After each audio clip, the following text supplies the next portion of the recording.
मुद्दे ये हैं कि बेरोजगारी कैसे खत्म करें। जिस जमीन के लिए उनको पुरखों ने अपनी जान गंवाई, उसी जमीन को आज सरकार कह रही है आप अतिक्रमण पे बैठे हो। मुद्दे ये हैं कि एजुकेशन, काम की बातें हैं उस पर थोड़ा कम फोकस करते हैं, चटपटी चीजों पे ज्यादा फोकस किया जाता है। मतलब जानवरों से भी बदतर स्थिति ट्राइबल इलाकों में की जा रही है। मानसिक डोज देने का तरीका है, अंधभक्तों को समय समय पे खुश करने का तरीका है।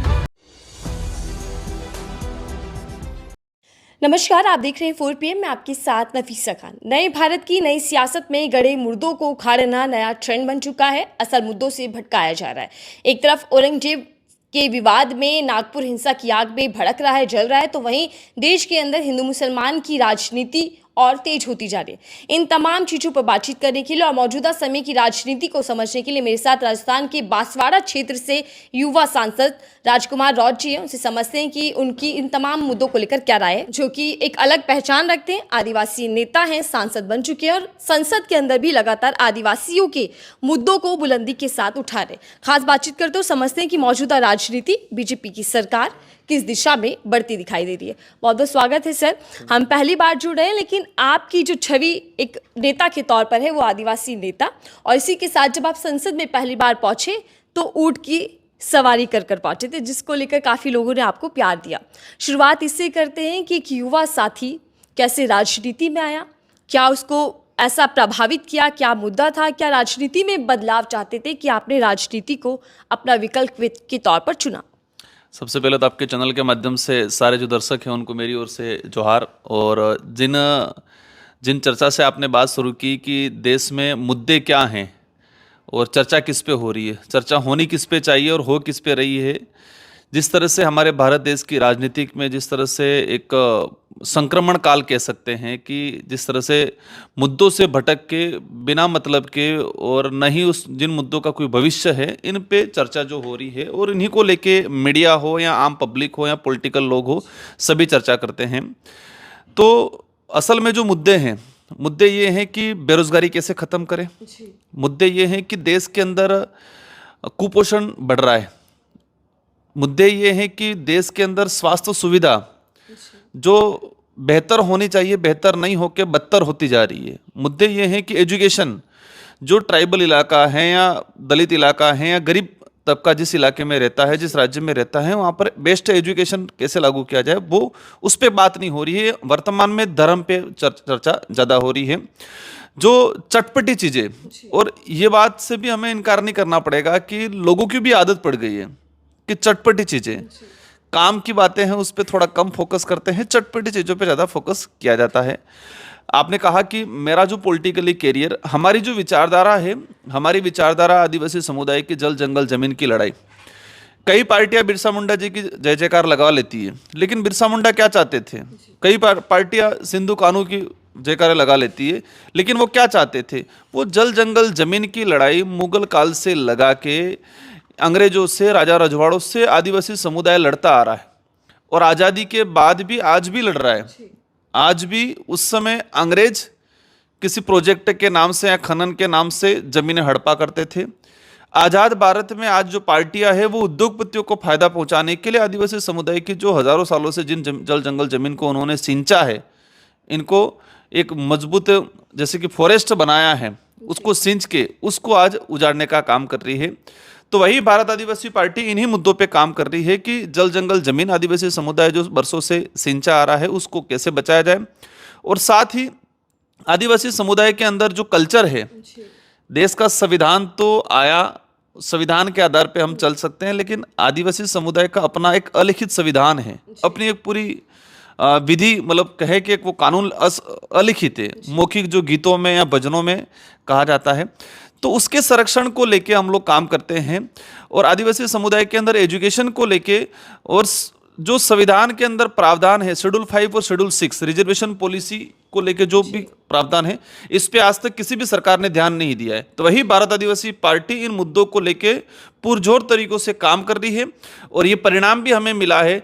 शायद हम जितना समझते हैं कि बहुत कम समय में बहुत शानदार प्रदर्शन भारत आदिवासी पार्टी का रहा। एक साल के अंदर हम 4 विधायक, मध्य प्रदेश सहित 5 विधायक और एक सांसद की हमें उपलब्धि मिली है। बिल्कुल, और आपने खुद ने बहुत बड़ी जीत हासिल की काफ़ी वोटों के मार्जिन से। सर, आप राजस्थान से निकलकर दिल्ली राजधानी तक पहुंचे, संसद तक पहुंचे। ये सफ़र कितना मुश्किल रहा मैं ये नहीं पूछूंगी, मैं ये पूछना चाहूंगी कि जिस दौरान आप पहुंचे हैं उस दौरान देश के अंदर बीते 10-11 साल से भारतीय जनता पार्टी की सरकार है। इस कार्यकाल में आदिवासियों का जीवन, आदिवासियों की समस्याएं क्या कुछ कम हुई, राहत मिली या फिर और ज़्यादा प्रताड़ना बढ़ती गई है?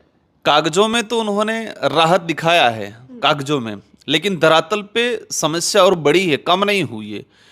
जिस तरह से पिछले 10-11 सालों के अंदर जो माहौल बनाए ट्राइबल इलाके के अंदर, कहे कि माओवादियों के नाम से, नक्सलवादी के नाम से, 3-4 दिन पहले ही मध्य प्रदेश के अंदर एक मैसेज आया है, जो चर्चा आया है कि एक आदिवासी व्यक्ति सुबह 10 बजे अपने घर से जंगल में भेड़ बकरियां चराने गया और 3 घंटों बाद वो नक्सलवाद के नाम से उसको मार के फोटो खिंचा के शानदार अधिकारियों ने कि देख हम नक्सली मुठभेड़ में सफलता हासिल हुई और एक नक्सली को मारा गया।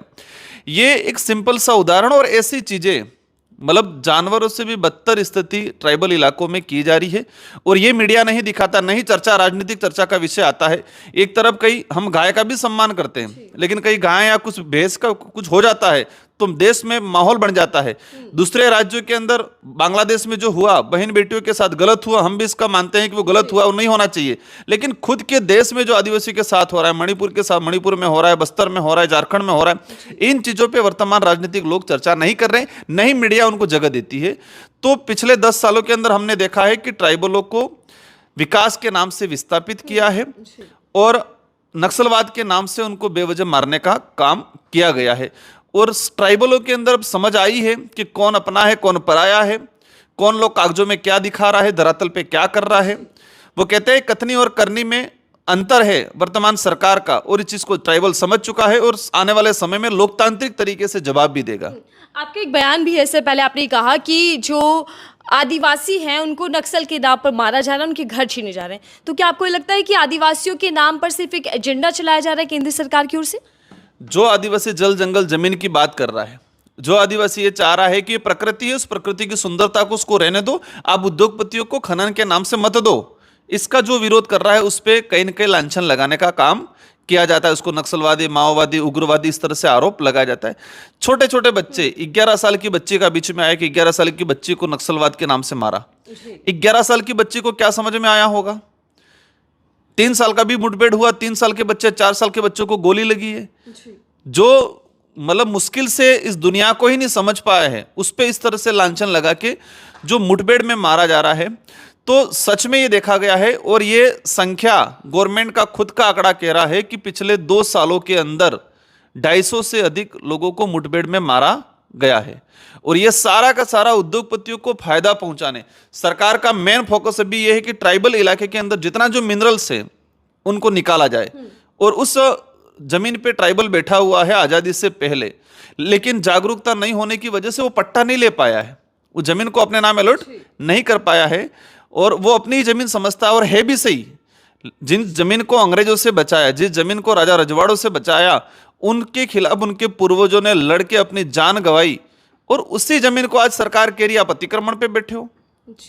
जिस जमीन के लिए उनके पुरखों ने अपनी जान गंवाई, उसी जमीन को आज सरकार कह रही है कि आप अतिक्रमण पे बैठे हो। एक व्यक्ति शहर के पास में है, उसको 5 साल के अंदर पट्टा मिल रहा है, और एक ट्राइबल इलाकों में 200 साल से बैठा हुआ है, उसको पट्टा नहीं दे रही है गवर्नमेंट। ये प्रोपोगेंडा है उद्योगपतियों को फायदा पहुंचाने का। और जितना जो मिनरल से है, जो कोल माइन से हैं, सारी की सारी ट्राइबल इलाका, फॉरेस्ट इलाका वही है। जो पहाड़ी इलाका देश के अंदर हम कहें, विंध्याचल की पहाड़ी, अरावली की पहाड़ी, ये जितने जो पहाड़ी श्रृंखला है, उन सारी श्रृंखला को ट्राइबलों ने सिंचा है, संजोया रखा है और सुरक्षित रखा है।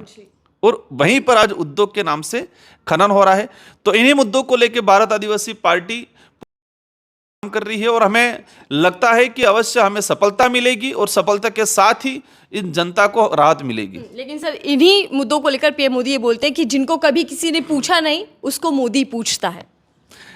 कागजों में पूछते हैं, बयानबाजी में पूछते हैं, हकीकत धरातल पे नहीं पूछते हैं। एक इनकाउंटर हो रहा है, फर्जी इनकाउंटर हो रहा है, 2 घंटे पहले अपने घर पे है, बीवी बच्चों के साथ, 3 घंटे बाद वो खेत में गया, उसके साथ मारपीट हुआ, उनको मोदी जी नहीं पूछ रहे हैं। कौन सा ऐसा कहे कि एक भी 10 सालों के अंदर ये बताया गवर्नमेंट की फर्जी इनकाउंटर हुआ, सरकार ने जांच बिठाई और जो दोषी अधिकारी हैं उस पर कार्रवाई हुई। एक भी। अगर मोदी जी और वर्तमान सरकार आदिवासी हितैषी होती तो फर्जी इनकाउंटर करने वाले अधिकारियों पे शिकंजा कसती, उन पे कार्रवाई करती। लेकिन नहीं, अधिकारियों को हौसला बुलंद हो रहा है और उनके भाजपा के नेता प्रवक्ता बन के कहते हैं कि हमने सफलता पाई। आदिवासियों को मारने को क्या कहते हैं? ये सफलता पाई।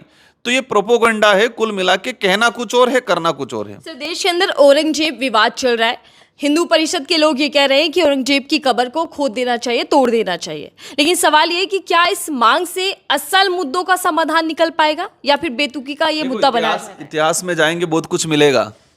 एक अंगुली किसी और की तरफ, औरंगजेब की तरफ करेंगे तो अंगुली करने वाले की तरफ 4 अंगुली आएगी उसकी तरफ। इतिहास सब जानते हैं क्या हुआ, इतिहास में क्या नहीं हुआ, औरंगजेब को किसने साथ दिया, किसने दिया, सब जानते हैं। जो औरंगजेब के साथ में थे वही लोग आज औरंगजेब के नाम से अंधभक्तों को खुश करने का काम करते हैं। मैं तो सिंपल सी लैंग्वेज में कहूंगा कि औरंगजेब की कब्र ये मुद्दे नहीं है हमारे। ये जहां तक लगता है कि जो अंधभक्त हैं उनको मानसिक डोज देने का तरीका है, अंधभक्तों को समय समय पे खुश करने का तरीका है। यहाँ पर यूपी में हुआ, हमारे अजमेर के अंदर फिर युवा अजमेर की दरगाह को खोदा जाए। ये कुल मिला के अंधभक्तों को मानसिक डोज जो समय समय पे 3-4 महीनों में दिया जाता है वो अंधभक्तों को खुश करने का तरीका है, ये मुद्दे छेड़ के। लेकिन सर, इस विवाद से हिंसा भड़क गई। भाई तो सरकार को क्या, हिंसा बढ़के नहीं बढ़के, इंसान मरे नहीं मरे उसको सरकार को कोई पड़ी नहीं है। सरकार को यही है कि हम सत्ता में कैसे आए, सत्ता में कैसे बने रहे, हम राज कैसे करें, इन्हीं पे वर्तमान सरकार काम कर रही है। सिर्फ क्या निगाहें हिंदू वोट बैंक पर है, इसीलिए इस तरीके के मुद्दों को उठाया जाता है? हिंदू का भी प्रोपोगंडा बना रखा है और जो हिंदुत्व के नाम से जो झंडा पकड़ के जो जहर फैला रहे हैं और जो कट्टरपंथी बन रहे हैं, उनकी पीढ़ियां भी आने वाले समय में उनको कोसेगी कि हमारे बाप दादा गलत रास्ते पे थे, क्योंकि वो जहर उगल रहा है आपस में। एक जो भाईचारा था देश के अंदर, हम देश को क्या कहते हैं, अनेकताओं में एकता, विविधता है। विविधता होने के बावजूद भी हमारा देश एक, और विविधता क्यों है, इस देश में अनेक धर्म है, अनेक जातियां हैं, अनेक कल्चर है। इसके बावजूद भी देश असली मुद्दों पे एकजुट होता है, राष्ट्रवाद के नाम पे एकजुट होता है। इस कारण से देश को महान कहा जाता है। लेकिन वर्तमान सरकार धर्म में बांट के, जातियों में बांट के राज करना चाहती है और नफरत पैदा करना चाह रही है, जिससे आने वाले समय में इस देश के लिए घातक होगा। सर, वक्फ बोर्ड का मुद्दा संसद से लेकर सड़क तक चल रहा है, जिस पर विवाद भी काफी गर्माया हुआ है। लेकिन क्या आरोप ये लग रहा है कि केंद्र सरकार सिर्फ मुसलमानों के अधिकारों को छीनना चाहती है, उसी पर निगाह है? इस पूरे विवाद को लेकर आपकी क्या राय है? वक्फ बोर्ड क्यों जरूरी? मैं उसी लाइन पे आऊंगा कि अंधभक्तों को खुश करने का तरीका है, अंधभक्तों को खुश करने का तरीका है। वक्फ बोर्ड का जो मामला है, वक्फ बोर्ड किसी व्यक्तिगत संपत्ति नहीं है, वो सार्वजनिक संपत्ति है और उस संपत्ति को न तो गवर्नमेंट ने दिया है, न उस मुस्लिम समुदाय ने किसी ने छीना है। किसी समुदाय ने किसी से छीना ऐसा भी नहीं है, किसी ने दान किया है। हम हिस्ट्री में जाएंगे, जितने वक्फ बोर्ड है उन पे ये मिलेगा कि किसी ने अपनी स्वेच्छा से समुदाय के लिए वक्फ बोर्ड में दान किया है, वो लैंड है तो उनका अधिकार है। बेवजह इस इशू को छेड़ के माहौल बनाया जा रहा है। कल उठा के कोई सरकार और आएगी, कहेगी मंदिरों की जमीनें निकालो, फिर मंदिरों की जमीन निकलेगी। कोई उठा के फिर कहेगा गिरजाघरों की जमीन निकालो, बौद्ध भिक्षुओं की जमीन निकालो, ट्राइबलों की देवी देवता उनकी जमीन निकालो। मतलब एक कुल मिला के माहौल बना के आपस में उलझाने का तरीका है। और जिस रास्ते पे वर्तमान में चला जा रहा है वो रास्ता गलत है, वो आने वाले समय में नफरत पैदा करेगा, इससे अलावा कुछ नहीं हो सकता है। राजस्थान में कुछ दिन पहले पूर्व पीएम इंदिरा गांधी जी को लेकर विवादित टिप्पणियां हुई थी। बीजेपी के नेताओं ने काफी कुछ खराब बातें कही थी, उसको लेकर विवाद भी हुआ। आखिरकार क्या बीजेपी के नेताओं की ये एक पहचान बन चुकी है कि वो विवादित और नफरती बयान देते हैं, इसी तरीके के अपमान करते हैं पूर्वजों का? देखो, वो कहते हैं कि मैं उसी लाइन पे वापस आऊंगा, अंधभक्तों को टेस्ट चाहिए, समय समय पे डोज चाहिए। तो उनको खुश करने का तरीका है कि 2-3 महीनों के अंदर कुछ प्रोपेगेंडा करते हैं, प्रोपेगेंडा करने के बाद अंधभक्त खुश होते हैं और अंधभक्त खुश होकर तालियां बजाते हैं सोशल मीडिया पे, वो कुछ दिनों की चर्चा में बने रहते हैं। हमें बैक में जाके हर व्यक्ति के अंदर कुछ पॉजिटिविटी है, कुछ नेगेटिविटी है। इंदिरा गांधी जी ने देश के लिए बेहतर किया है, हो सकता है 2% कुछ गलत हुआ हो, लेकिन वर्तमान सरकार क्या कर रही है, इससे पहले क्या हुआ, तो बहुत सारी चीजें हैं। लेकिन मैं जहां तक समझता हूं हमें बैक में जाने से ज्यादा भविष्य को ध्यान में रखते हुए काम करना चाहिए। आज जो वर्तमान में जीडीपी जो गिर रही है, वर्तमान में जो बेरोजगारी बढ़ रही है, वर्तमान में कुपोषण बढ़ रहा है, वर्तमान में स्वास्थ्य सुविधा बिल्कुल बदतर हालात हो रहे हैं, एजुकेशन सुविधा बिल्कुल बदतर हालात हो रहे हैं, इन पे चर्चा क्यों नहीं करना चाह रहे? आज उनको पता है कि आज जिस रास्ते पे चल रहे हैं उसके हिसाब से आने वाले 10 साल बाद बहुत भयंकर स्थिति आने वाली है। लोगों को दिखा दिया, पहले कहा 2022-26, अब कह दिया 2047। अब 2047 तक कौन जिंदा रहने वाला है? मैं जहां तक समझता हूं, देखो हम तो आपके चैनल के माध्यम से जो इस तरह की वादे करने वाले सब, उनके लिए दुआ करते हैं कि वो लंबी उम्र गुजारे। लेकिन आप खुद मानो कि, और जनता समझे, विवेकशील बने थोड़ा, कि 2047 तक किस एज का व्यक्ति जिंदा रहेगा। ये लोगों को एक लालच बनाए रखने का तरीका है। ठीक है सर, मैं सिर्फ 2 सवाल आखिरी ले रही हूँ क्योंकि आप दोनों ही नेताओं को संसद के अंदर देख रहे हैं। पीएम मोदी की राजनीति आपको कैसी लगती है और राहुल गांधी का नेतृत्व इंडिया अलायंस में कैसा है?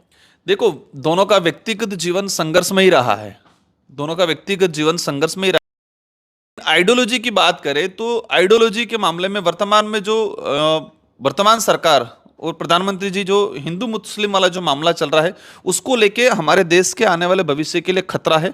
तो उस बात के लिए हम कहेंगे, व्यक्तिगत संघर्ष की उनकी तारीफ करेंगे, लेकिन जो वर्तमान में जो माहौल बना के चल रहे हैं वो आने वाले भविष्य के लिए खतरा है, तो वो ठीक नहीं है। राहुल जी संघर्ष कर रहे हैं, लेकिन राहुल जी कांग्रेस हैं, तो कांग्रेस के अंदर ही ऐसे लोग बैठे हैं जो उनको ही टांग खींच के खत्म करने का काम कर रहे हैं। तो राहुल जी को पहचानने की जरूरत है कि कौन अपना है, कौन पराया है, कौन सही है, कौन गलत है। राहुल जी जिस आइडियोलॉजी से चल रहे हैं, उस आइडियोलॉजी पे इनके नेता कितने चल रहे हैं, ये समझने की जरूरत है। ठीक है, धन्यवाद सर हमें समय देने के लिए और हमसे बातचीत करने के लिए। राजकुमार रॉज हमारे हैं राजस्थान से, और जो खुलकर हर मुद्दों पर बात रख रहे हो, केंद्र सरकार को लगातार घेर रहे हैं, लेकिन सवाल वही है कि क्या देश सही दिशा में बढ़ रहा है? इस इंटरव्यू को लेकर आपकी क्या राय, जरूर साझा कीजिएगा। देखते रहिए 4PM, मैं थी आपके साथ नफीसा खान।